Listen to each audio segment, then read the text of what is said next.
You got into the safety business because you wanted to protect people, but somewhere along the way, the job started controlling your time, your schedule, your priorities, even your income potential.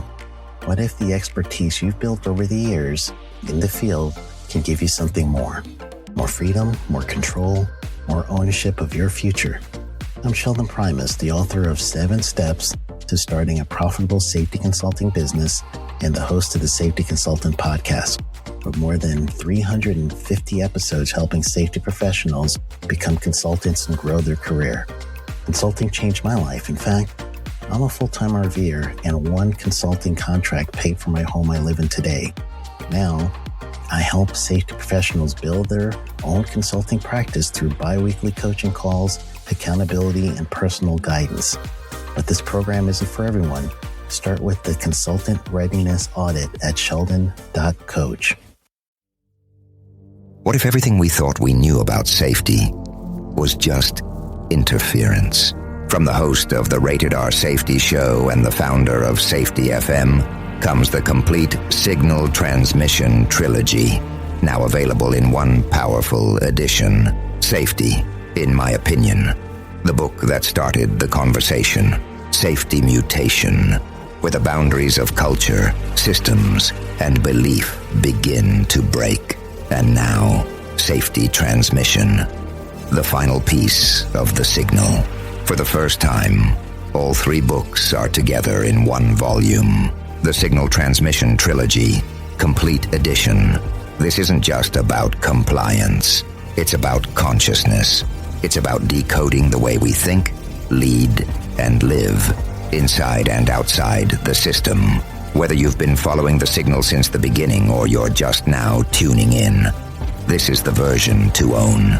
Search Signal Trilogy on Amazon or visit safetyfm.com to get your copy now.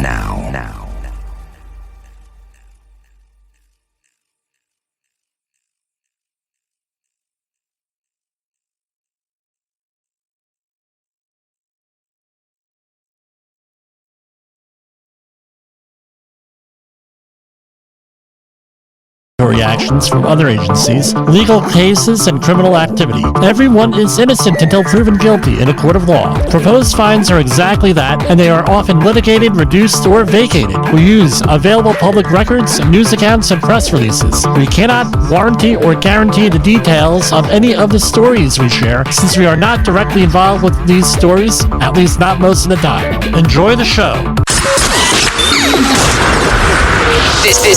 This show is brought to you by Safety FM.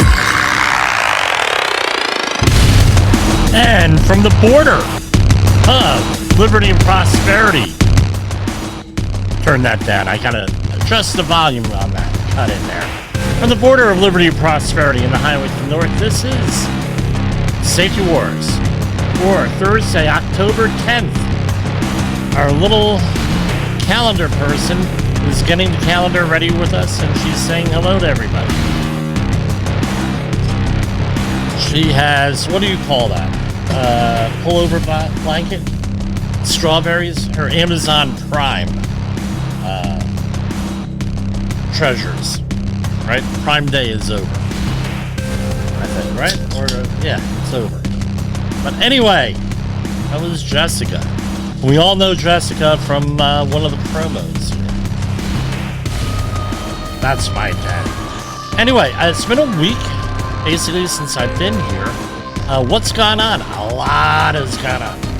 Like I said, last week we were involved in some of the festivities yesterday to the National League Championship Series, the wild card. The Mets versus the Phillies. What a game.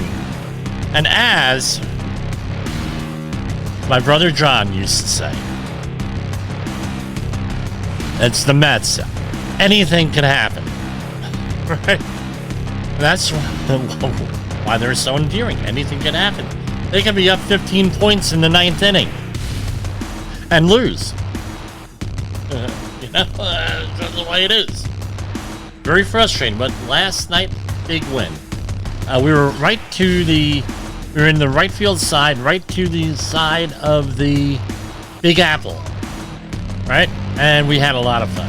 They had, I was describing the scene to a lot of people. I'm going to put together a little video from last night. Couldn't do it today.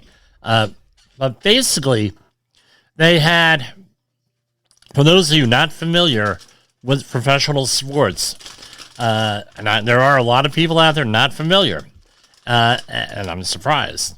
They have what are called tailgate parties. And it really is synonymous with football games. So they have a pregame party. And back in the day, I don't know if this still happens, there are people who couldn't afford tickets to get in to see the Giants who were not season ticket holders. They used to be impossible tickets to get. I think they still are. They used to have the portable TVs and generators in the parking lot. And they used to watch the game on broadcast TV and be out there with everybody else. Well, and radios, obviously, and and that's evolved over the years. You don't now you see everybody out there with iPads, some TVs, but iPads and portable barbecue grills. Some of it's even catered. I mean, it looks like catered food out there, and they're partying it up and everything before the game because that is cheaper than the concessions in the game. I mean, you're paying $18 for a beer. I mean, come on. And it's like, no, your father's beer from the 1960s and 70s, before the microbrews. And that's basically what we're looking at there. But anyway, great time. So they had like a stage set up, and they had dancers, they had food trucks. My daughter is yelling. Oh, I guess I'm going to have a co-host here today. Food trucks, and they had free drinks, no like Coke, no nothing, they're not giving hard liquor out there. And it's just a very festive attitude. And then after the win, right, there was even more celebrations on the outside. It was great. I mean, we had a phenomenal time out there. Sorry to my Phillies fan listeners out there, but it didn't work out so good. You played a very good game there, but Francisco Lindor with the grand slam, you can recover from that. But anyway, safety. We're going to talk about, this is Safety Wars. We're going to talk about safety, and there's a lot of stuff going on there in the war for safety. For your safety, my safety, the country's safety, voting safety, safety out there in the Middle East, safety in in Ukraine, and there's safety all over the place for us to talk about. So I woke up to this morning. I do something that the experts tell you not to do, but I do anyway. I'm up at 4 a.m. every morning. Gotta love tinnitus. No, for me it's or tinnitus. For me, it's congenital. With other people, it's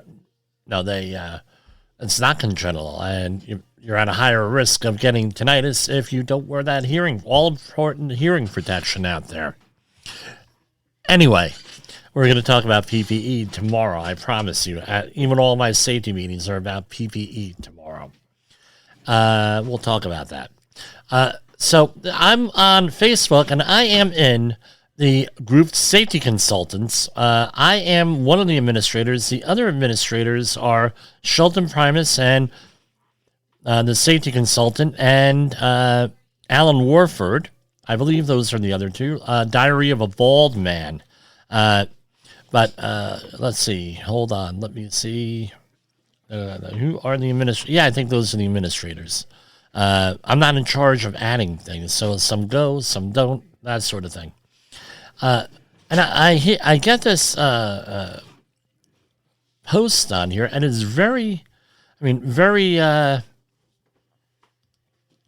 relevant to this, to what a lot of people go through. I'll read it to you. I'm not going to put it on the air because, on the video, but here it is. This is from an anonymous member. I pissed off an employee because he wouldn't put his hard hat on site, where it is posted policy. He wasn't the only individual doing this at the same time. I never said any a particular individual's name, they all tried to turn the narrative, claiming I was screaming and yelling. I projected my voice. I wasn't screaming and yelling. My bigger concern, though, is how these individuals are still upset enough to continue talking about it later in the day with employees that had no clue about what had happened, didn't need to know about what happened. The employees who weren't complying were so upset that they continued to speak of it through the day. And it occurred to me at home that maybe I need to inform my boss and whoever else will be involved.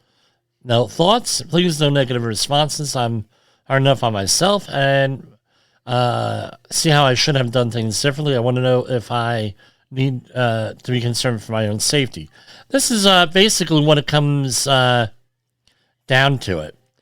We had a very lengthy discussion here. My answer, very simple here. All right. Been there, done that. Any type of direction is always yelling, screaming, off the wall. Right? That's what I hear, quote unquote. I now put any confrontation on video and audio record. I'll add this if it's legal and allowed. That's just the way it is. No meaning, and I'll add this nowadays. And this is another one. I agree with you, but once the cam comes out, things may escalate even more. It might be better to step off and bring the employee's supervisor into the mix and let him or her deal with the situation. Not a big fan of retraining for basic hard hat and safety glass issues. Just to let you know, on one of my projects, won't mention where, we had to actually do that last week for the employees. Not that anyone was violating anything, but we'll talk about that tomorrow, what happened. We actually had to do some training on PPE standards with that. I don't want to digress from this. So that might happen. All right, these folks should know the standards local leadership needs to enforce. All right. And then I responded, your approach is better if the supervisor isn't in on the non-compliance. More often than not on my projects, this is Jimmy talking, the supervisors give directions that are contrary to safety, even at a high level. Also, the younger generation views any direction as yelling and screaming. I'll add this. We've had a cultural shift in our society. Real simple. People do as a respect type thing. They feel that if you point out something that could be done better, even no matter how nice you say it. And again, sometimes on a construction site, you got to raise your voice. Why? On the job I'm on, you have jackhammers, you have grinders, you have trash pumps, you have copus blowers, you may have a generator in there. You're not going to talk like this on that job, and because no one's going to hear you, and we're going to assume that they have hearing protection on. And if they don't have hearing protection on, they're still not going to hear you because they have threshold shift in their hearing. They can't hear anything anyway. So what do you have? Hey, hard hat, safety glass. Hey, a reminder, a gentle reminder. Oh, well, he yelled at me. Happens all the time. So you have to be able to mitigate and address that. All right. Now, what I do, if this sounds like a construction job, what I do, it's mandatory on all my jobs. Let's all say this together because you've heard it before. Am I allowed to hire? Do I hire? Do I fire? Do I discipline anyone? Right? Do I reward anyone? And can I make changes in every employment agreement? If not an employment agreement, some kind of email. I want to know exactly where my authority starts and stops. And guess what? If I don't have the authority to do all of that, I'm going to get the supervisor. Even if I do have the authority to do that, I'm going to get the supervisor. Because usually on my projects, we get hired. Again, the Safety Wars moniker right here, right there. You have to go in with a little bit of an assertive mindset. I'm not saying being a dictator with the emphasis on dick. No. You have to be assertive. You have to have backbone. And you have to, what that. And we'll go on with some of the other things. Right? So what I find is I make sure that the contractor has a designated competent person. If I'm the designated competent person, I'm getting paid a little bit more than normal, number one. And number two is it's when I say goes. Real simple. Yes, do I take input? Yes, I take input. But ultimately, I'm responsible for that. And I'm going to make sure all the standards are followed, all the rules are followed. If people need retraining, we're going to retrain them. If they need explanation, we're going to explain. I'm in charge. If they need coaching, I'm going to coach. Whatever that's got to be. But you got to be firm. Because if you're going to do work in states like New York or New Mexico, and you're the competent person, you're the one with the authority, even if they don't use that word, guess what? Someone gets hurt, someone gets killed, your problem, not so much the company's problem. All right? Company will deal with what the company does. Your problem, you're the competent person. All right? And we're going to sit down in a non-adversarial process or out there. Hey, dude, you got to wear your hard hat. Or rather than say, wear your hard hat, a better question is, explain to me why you're not wearing your hard hat. Just explain. I'm here to learn. Does the hard hat not fit? Is it uncomfortable? Do you not like the hard hat? Because now we're switching over into more of a helmet-style hard hat, most of my projects. Is there... do you get migraine headaches? Do you have a religious exemption? Do you have something like... There could be a million reasons why people are not wearing hard hats. Don't assume, oh, well, they're not wearing a hard hat and believe you. No. You got to explain. You got to see.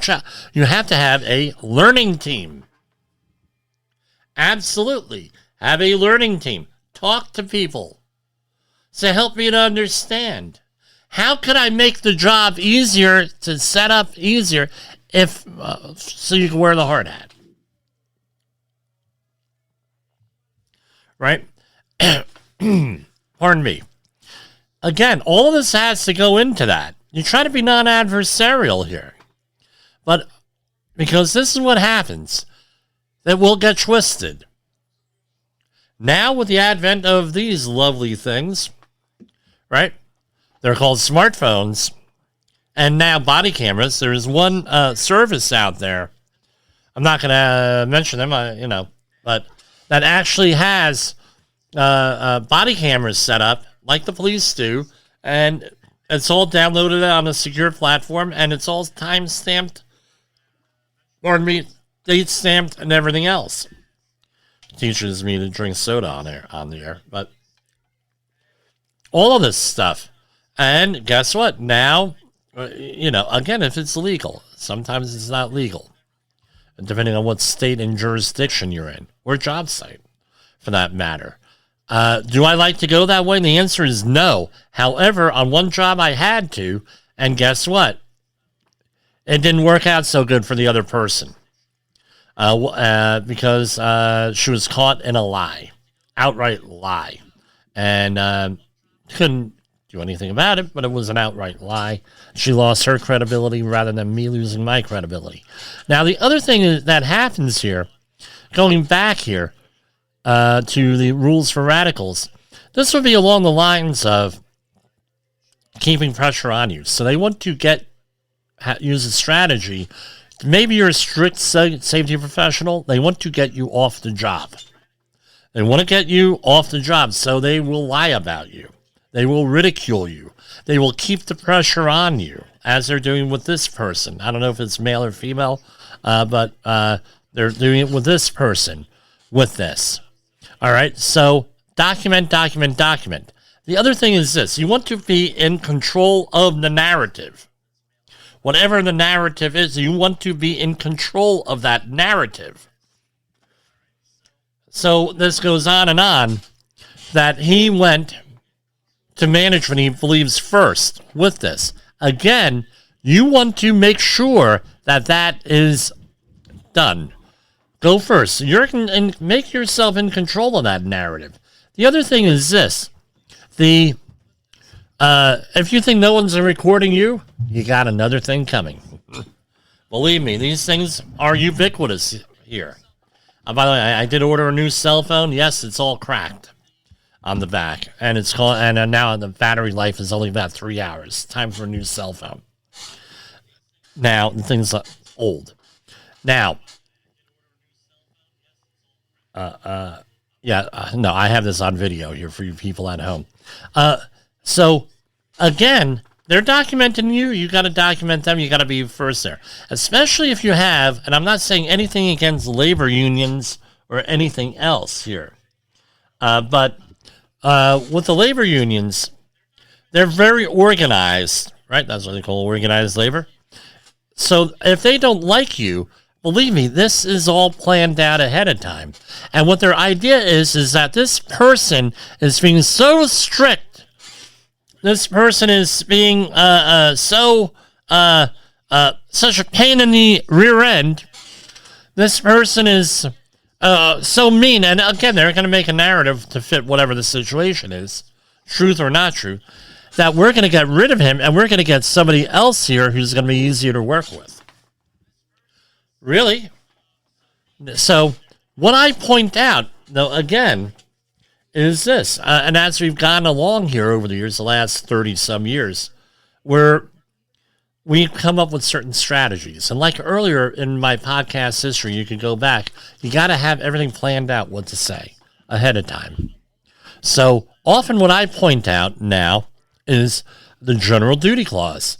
We have part one where the employer is responsible for a safe and healthful workplace for your recognized hazards, blah, blah, blah. We know the text and everything. Well, what's part two? The employee has got to follow the rules. And it says a lot. Well, for whatever reason, OSHA, and if you have if you're alive in the 1990s and aware of politics, there was a phrase, no controlling legal authority, where some politicians, the initial was AG, did not, was caught doing something and said, well, there's no controlling legal authority here. That's how that is with part two of the general duty clause. Now, there's some debates in there, right, whether employees should be cited and everything else. That's going to be an ongoing debate. I don't see that happening. I don't necessarily agree with that unless it's some kind of egregious case. But OSHA allows you to use the employee misconduct defense. I'm not an attorney. I don't play one on the radio. All right, or TV, or YouTube. Now, where they allow you to use that employee misconduct defense, extremely difficult defense to use, number one, because you're saying, dude, I've been watching the guy, and the guy did X, Y, and Z, and not my fault. Very difficult case to win, is my understanding. I don't see anyone ever winning that case from, I don't know anybody who's done that, except for, nothing official got done with my case. So, there was an employee misconduct, and we were able to argue that with OSHA before it got to the citation level. But ask me sometime outside the program, and I'll tell you. But anyway, what ended up happening was it's the employer's job to work with the employees, to manage the employees. If the employee is not doing something and you know about it, you have a progressive discipline policy. Written warning, verbal warning, written warning, right? And then something, fire, suspension, something. Right? And it's all got to be documented, which means that nothing is verbal, everything is written. Right? You have a progressive discipline policy, and you got to show that you actually have one and that it's actually used. Now, with that. Now, getting back to the case in hand here, with this, you gotta, again, show respect, everything else. But the thing is this, you have to have backbone in everything you do. I'm going to change the guy's name. It was another name we used. We called him No Backbone Bill. Right? It was a different B name, right? On one of my... Why? No backbone. Oh, you would talk to the operators in control of a facility hey, we got to do this. No. No, Bill, go out and go, oh, okay. And then the guy goes and he goes, well, with that. You think that they tried that with me when I raised a safety concern? No. Do you think they raised it to anybody else who had backbone? No, not really. Hey, this is what I need done. This is where we need to get to. What do I need? And this is what I need done. How do we make it there? Or do you have a better way of doing things? Better yet, now you're including them on that. Oh, yeah, Jim, blah, blah, blah, blah, blah. Or no, we got to do it this way. We got to do about it. Okay, great. Now we discuss things. But what happened was he had the reputation of not having a backbone, and people would argue with him. And he'd be, oh, I'm afraid. Well, yeah, he had good reason to be afraid. He had a wife and 2 kids at home. Didn't want to lose his job, because if he stirred up the guvno, guess what? Out of a job. That goes into a lot of these things. And guess what? It's not only in the field level with the safety cop. It is also with the senior level management. I've seen it time and time and time again. But again, if you show that you have no backbone, if you show you that, hey, you could go level with them, and if they're not going to treat you like a peer, that's fine. They're not going to think. Let me rephrase that. They're not going to think of you as a peer, right? But they're going to have to treat you as a peer if you know your stuff. You've done your homework. You're assertive, you're not a dictator, and you're able to work with people in a nice way. You'd be surprised, right? I set up one-man learning teams all the time, or 2-man learning teams all the time, right? Maybe you've been with Sam this week, right? Sam Goodman there. The Hop Nerd, he had a little seminar out there in Vegas this week. Maybe you're out there with him. You're at, and they teach you, and he teaches you this stuff. You listen to his podcast, read his books. Great, great, great thing. But essentially, you go out there and hey, how can we do this better? You know what I learned today? Good thing. They have this fancy hammer out there. I said, man, that's one hell of a hammer. I've never seen that one before. True. This guy said, I said, how much does this thing run you? About $75, $80? Jimmy, try $374 on Amazon. I said, you're kidding me. So what's special about this? Handed me the hammer. Perfectly balanced hammer. Made of, I believe, aluminum or something else. Very light. But what happened is, when it lost some weight, it made up in length. So this is what I use. I'm a carpenter. This is what I use. This makes my job a lot easier. I said, well, it makes it a little bit more ergonomic, probably. He said, oh, yeah, dude, when I'm on a job and I have to bang nails, and I'm banging like 500 nails to 700 nails a day by hand on these jobs, this is great. Well, guess what? Now I learned something. So what's the moral of the story here? Have backbone, right? Go back and listen to my Rules for Radicals, right, programs. Institute some leadership with this.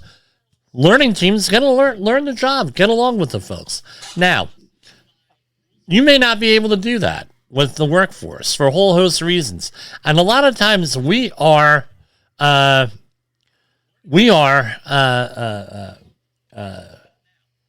what's the word I'm looking for?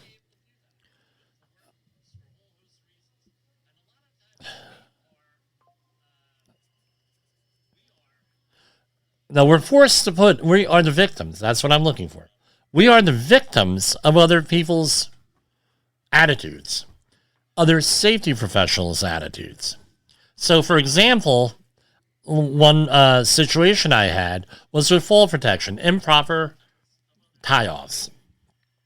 I said, no, you got to tie off. You got to tie off this way. It has to be anchorage point, 5,000 pounds, or 2-to-1 safety margin on that. That little piece of conduit ain't going to hold stuff when you fall. Ain't going to hold you. Well, this is the way we're going to do it. I said, no. You got to do it this way. You're the competent person. You know this. No. Blah, blah, blah, blah. Turns out he's one of these guys that bought his certificates off the street and because he used to brag about it. Right?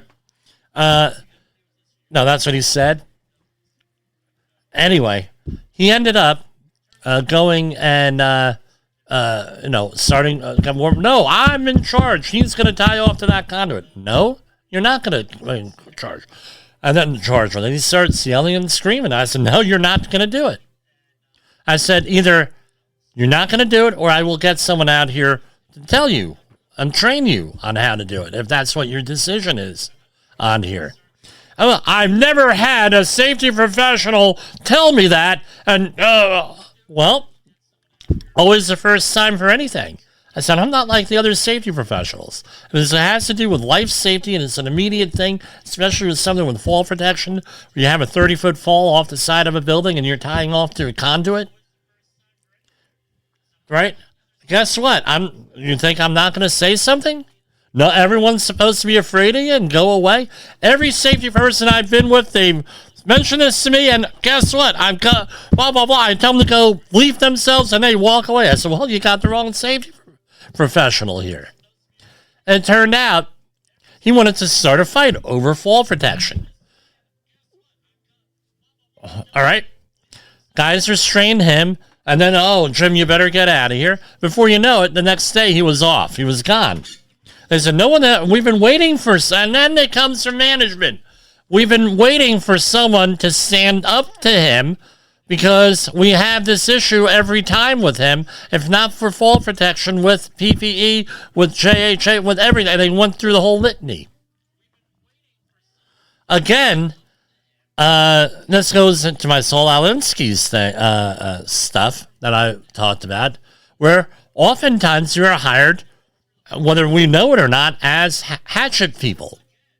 When they're trying to document, make a file against people, and they're not going to tell you that. But they want to see if what you're going to do. The client was thrilled that I actually did this. They said, that's what we hired you to do, and everybody else is afraid of this guy. You're like the fifth safety person on here. Why is everybody afraid? I don't know. You got to have backbone. Among other things. I went on a little bit too long with this, but guess what? I guess this counts for a Safety Wars rant. So go and check out Safety Consultants on Facebook. Here, apply for it. If you meet the requirements, you may get in here on this. I'll put out an invite to anybody listening here. So, and people, again, it's, people are like, well, Jim, you're, no, you gotta, you don't want to escalate this. Well, guess what? Sometimes it warrants it. And you have to be a little bit judicious here. It also helps that you're bigger than everybody. But, with this, you have to come up with your own techniques on how you're going to do this. Now, what I would recommend everybody who's a safety professional, one of the books that I recommend you read is The Art of War by Sun Tzu. All right. Read that book. Why? Because that teaches you how to manage situations. And one of the things that is in there is this: a wise general wins the war before he starts the battle. What does that mean? You got to be organized and have your stuff ready to go before you start talking with these folks. I don't know. Give me some feedback on how what your thoughts are on here, because I'd like to know. And we're going to come back with some other stuff. I made a promise to someone that I would go over some things, and that's what I am going to do. We're going to set that up right now. And have you listened or watched the Safety War Show? It does stream live on the radio and on the streamer-emers that we have. So if you have not taken a listen to Jim Bolzel and what the hell he's doing every evening with Safety Wars, I would strongly encourage you to take a view or take a listen, whichever option is available for you, and take a listen to what the hell he has going on. It will take some deep dives and some information that you might be interested in. In a world where danger lurks in every corner, one man stands as a beacon of hope. Jim Posel, a veteran safety expert with over 3 decades of experience, now bringing his knowledge to you with Safety Wars. Engaging, informative, and always relevant. That's Safety Wars. Join the safety revolution with Safety Wars, available on Spotify, Apple Podcasts, YouTube, and wherever you get your podcasts and videos. In the professional safety community, communication and planning are just a few keys to your program's success. The question many practitioners have is, where do I start? Dr. Jay Allen, the creator of the Safety FM platform and host of the Rated R Safety Show, has built a global foundation to help you along the way. Go to safetyfm.com and listen to some of the industry's best and most involved professionals, including Blaine Hoffman with the Safety Pro, Sam Goodman with the Hop Nerd, Sheldon Primus with the Safety Consultant, Jim Pozell with Safety Wars, Emily Elrod with Unapologetically Bold, and many others. As individuals, we can do great things, but as a team, we become amazing. Dial into safetyfm.com today and surround yourself with a powerful force of knowledge and support.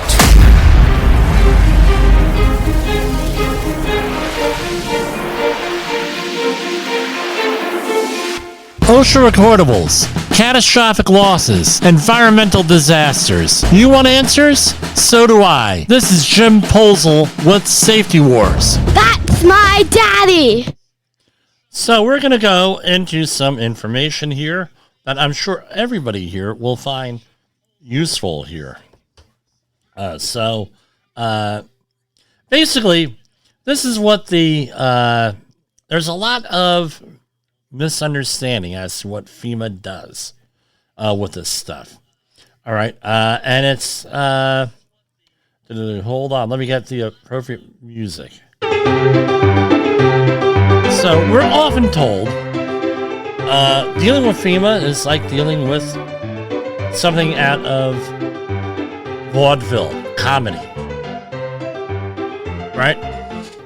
Yes, this is royalty free, and no, they don't know what they're doing and everything else. Let's not think negatively about what these people do. A lot of them have a lot of trauma and everything else. So we're going to go here and discuss some of what FEMA does. I was talking to Dawn Becker, one of our guests from Acrisure Insurance, previous guest. She said, Jimmy, you really need to talk about this kind of stuff. And where is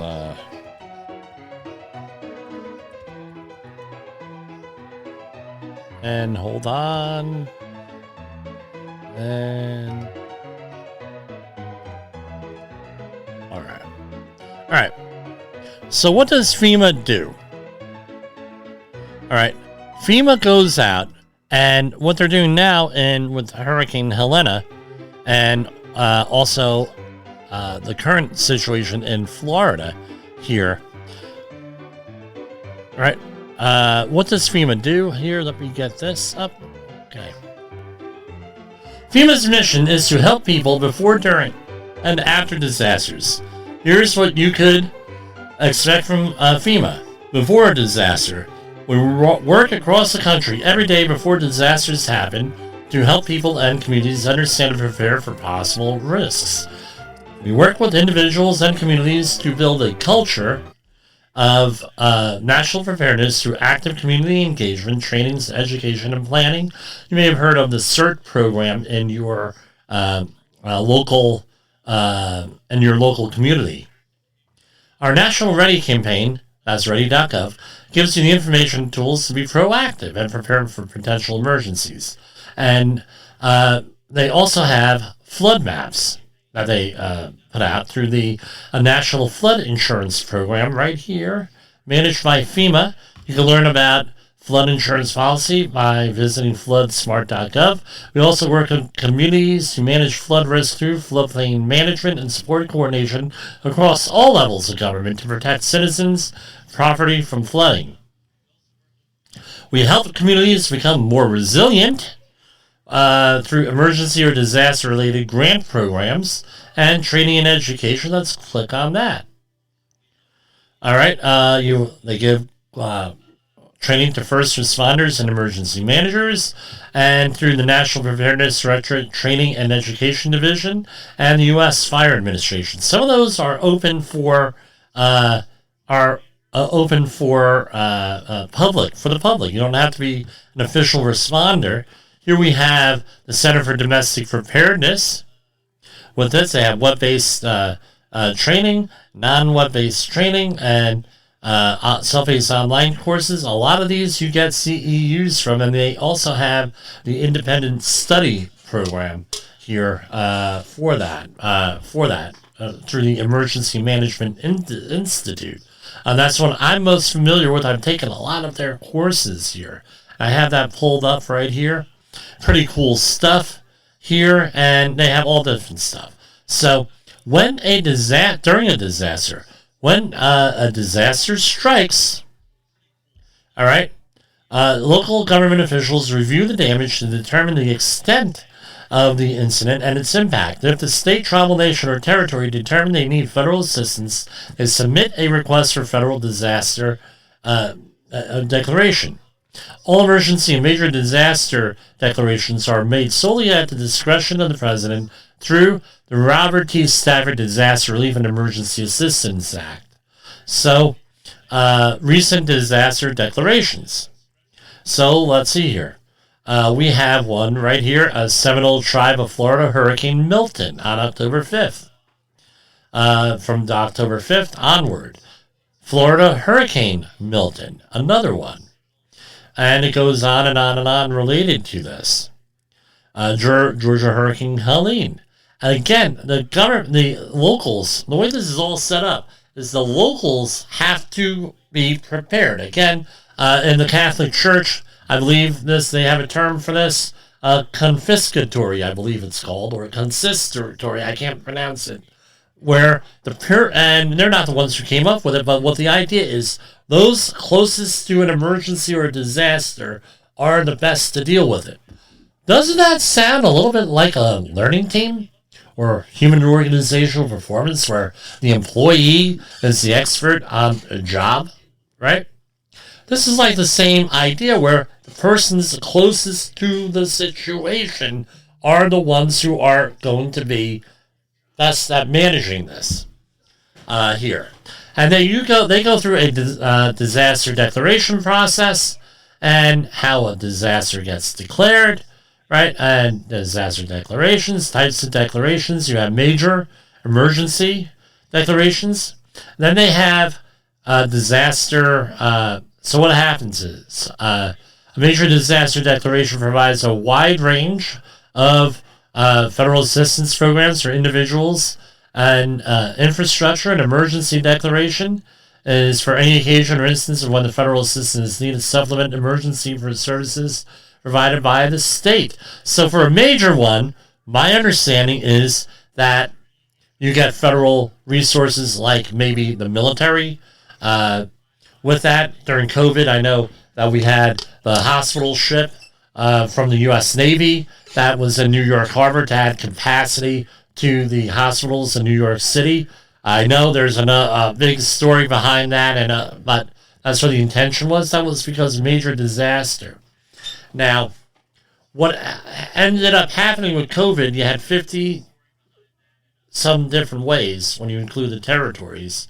It was 56 or 57, something like that. If that's not the number, it's close to it, of different jurisdictions here that were controlling COVID response.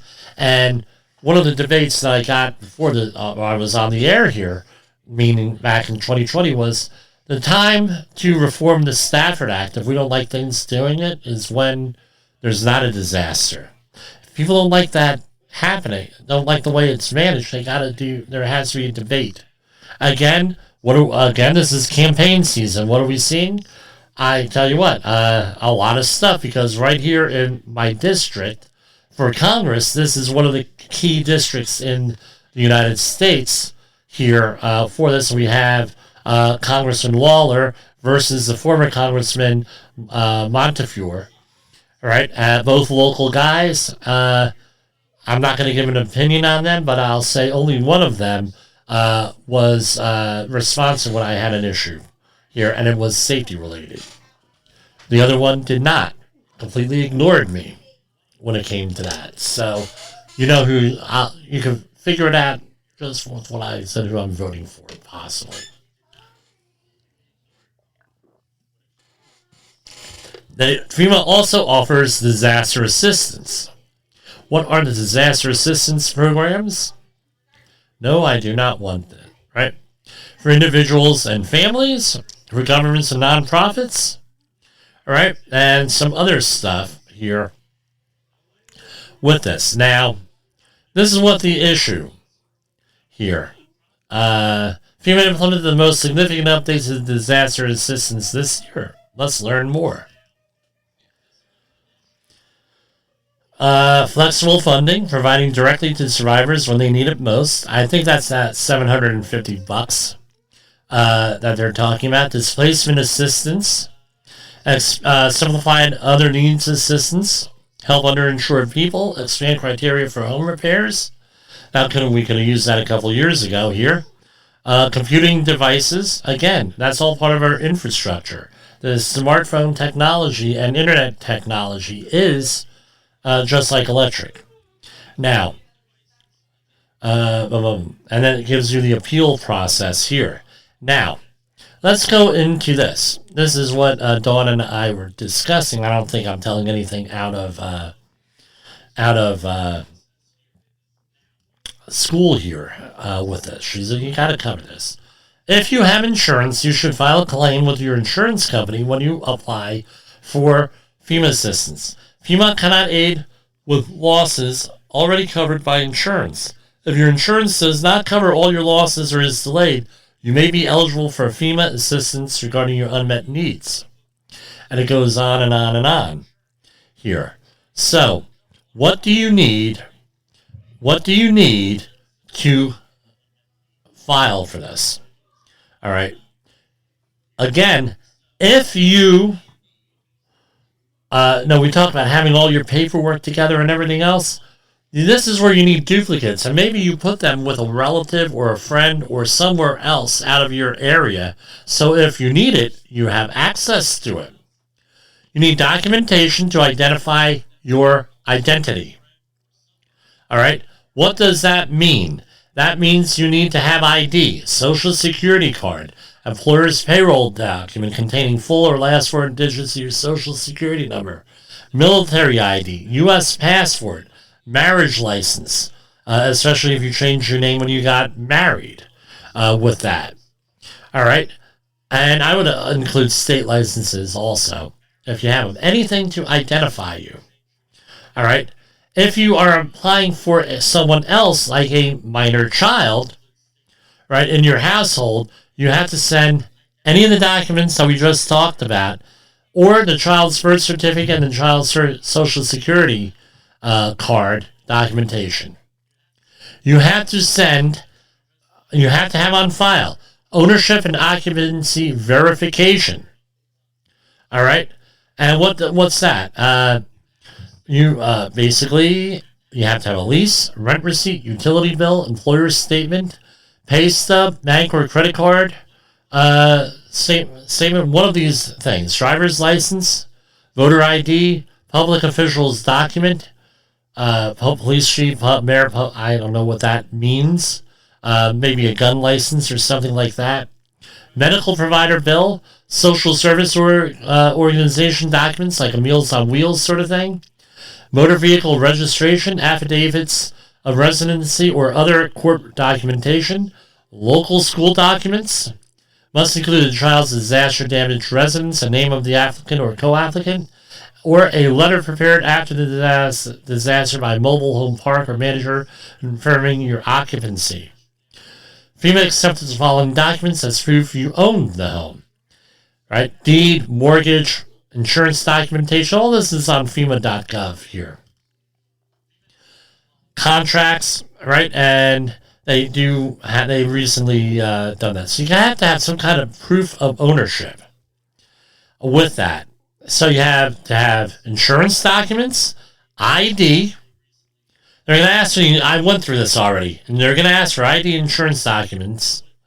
They're going to require a home inspection. Usually, they come over a couple when they can, because especially when you're dealing with this stuff down there, what we're dealing with the back-to-back hurricanes here in a week and a half, they're on overload. So you have to go and you have to have a inspection. FEMA will ask you to take photos, make a list of your losses. What are your major things? Again, people say, well, Jim, I can't do this. This is too much work. I only got 2 days. A hurricane's coming. Oh, well, guess what?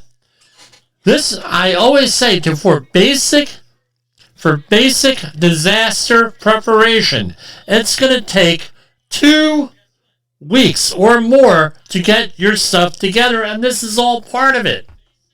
We think about disaster preparation, respirators, food, water, all of that's important.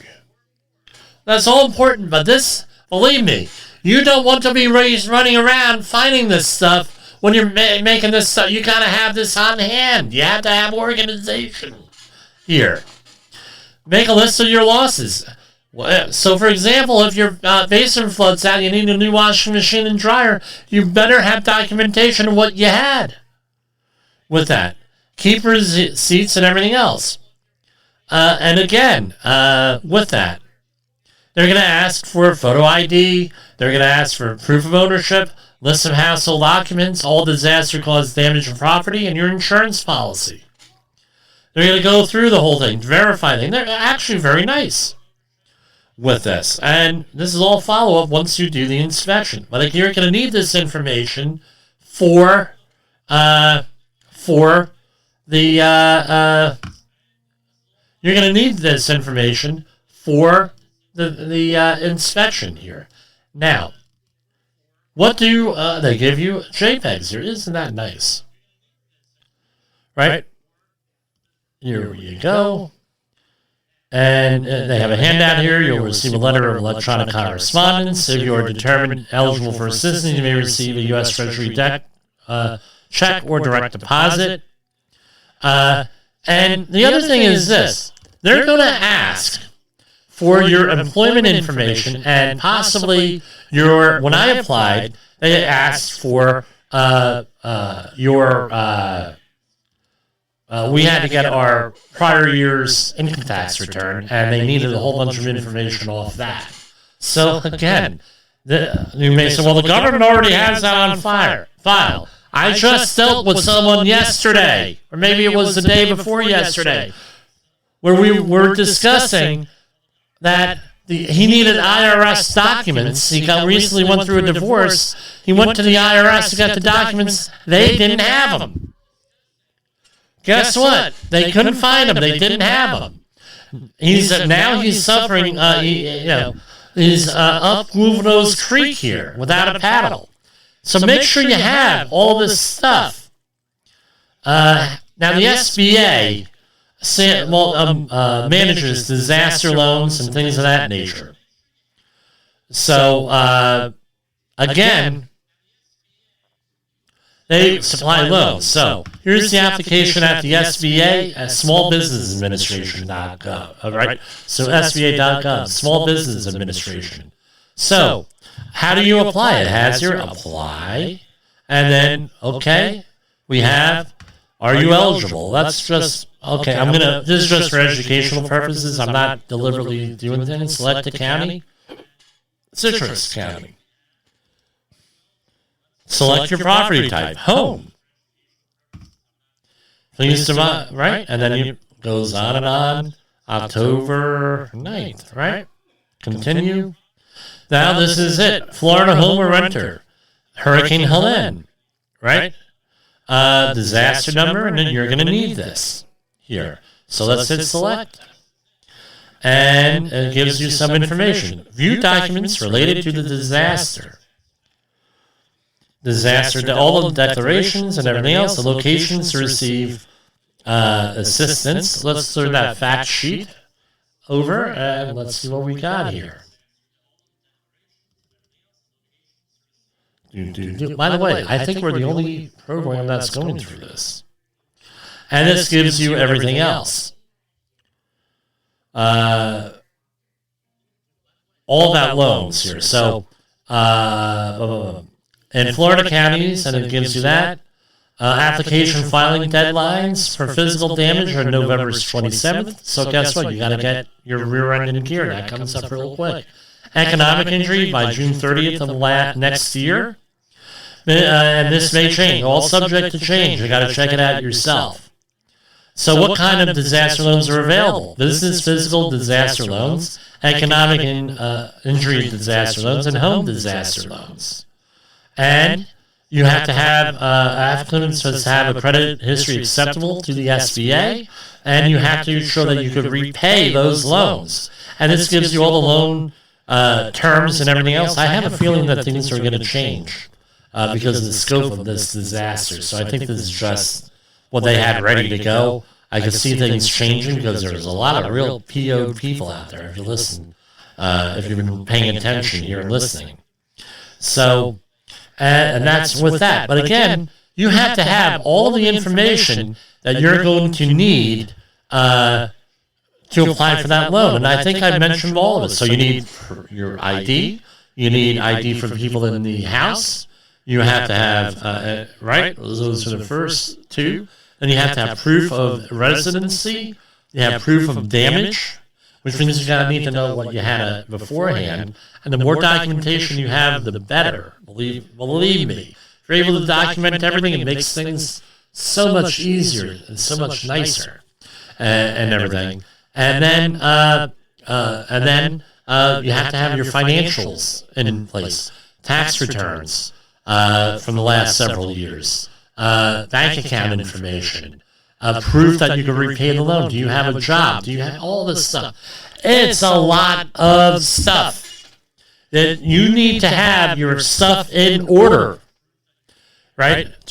For you to do this stuff. What makes it nice is that we have cloud services now. You can probably scan this in on a secure network. If it's secure, don't go out, don't use it. No, a lot of stuff gets hacked, but if you get a secure thing, that would be great. Or if you could get a little drive, here I am holding it up in front of me, a little drive, right, where you're able to load things onto it and send it off to a trusted relative. That would go a long way. And I would also include the medical information that we talked about last week. There's a lot of stuff we didn't talk about tonight. We're going to save it for tomorrow with this. I have a suspicion that all the people at OSHA are down there helping out with the disaster, a lot of them, because things are not being updated on their website. I think they're on overload themselves, and possibly maybe they've been impacted by the disaster. And anybody who's been impacted with that, check in on them if you can. I have three friends that are in the disaster area here, and two of them, no problem. Right? They get this, we got a little bit of water in the house, not a big deal. Everything, we're just, to mop things up and take care of things and proceed, that sort of thing. Minor damage. They said, however, 10 miles to the west of here, forget about it. And what they lived toward the center of the state. But one person, major problems. A major house damage. Roof completely blown off. Huge issues.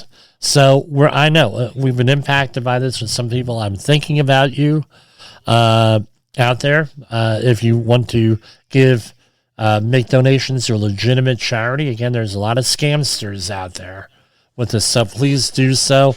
I specifically, who do I donate to? As everyone knows, I am a member of the Lutheran Church Missouri Synod. I primarily give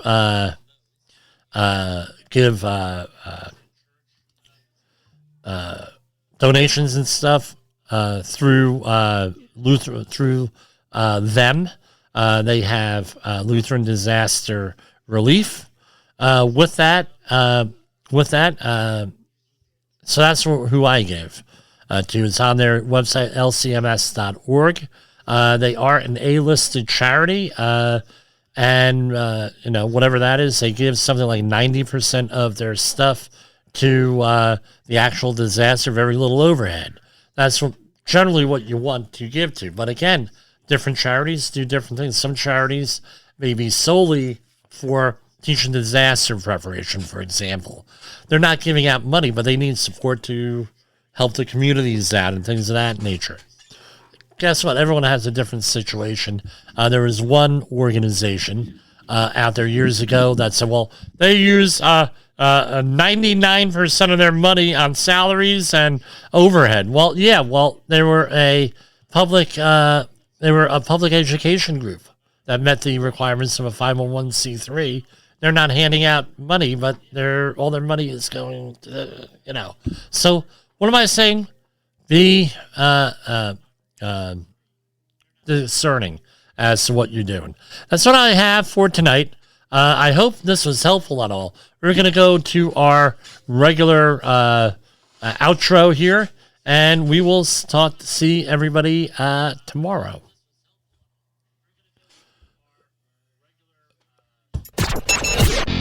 The views and opinions expressed on this podcast are those of the host and its guest and do not necessarily reflect the official policy or position of the company. Examples of analysis discussed within this podcast are only examples. They should not be utilized in the real world as the only solution available, as they are based only on... The views and opinions expressed on this podcast are those of the host and its guest and do not necessarily reflect the official policy or position of the company. Examples of analysis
You got into the safety business because you wanted to protect people, but somewhere along the way, the job started controlling your time, your schedule, your priorities, even your income potential. What if the expertise you've built over the years in the field can give you something more? More freedom, more control, more ownership of your future. I'm Sheldon Primus, the author of 7 Steps to Starting a Profitable Safety Consulting Business and the host of the Safety Consultant Podcast, with more than 350 episodes helping safety professionals become consultants and grow their career. Consulting changed my life. In fact, I'm a full-time RVer, and one consulting contract paid for my home I live in today. Now, I help safety professionals build their own consulting practice through bi-weekly coaching calls, accountability, and personal guidance. But this program isn't for everyone. Start with the Consultant Readiness Audit at sheldon.coach. What if everything we thought we knew about safety was just interference? From the host of the Rated R Safety Show and the founder of Safety FM comes the complete signal transmission trilogy, now available in one powerful edition. Safety, in my opinion, the book that started the conversation. Safety Mutation, where the boundaries of culture, systems, and belief begin to break. And now, Safety Transmission, the final piece of the signal. For the first time, all 3 books are together in one volume. the Signal Transmission Trilogy, Complete Edition. This isn't just about compliance. It's about consciousness. It's about decoding the way we think, lead, and live, inside and outside the system. Whether you've been following the signal since the beginning or you're just now tuning in, this is the version to own. Search Signal Trilogy on Amazon or visit safetyfm.com to get your copy now.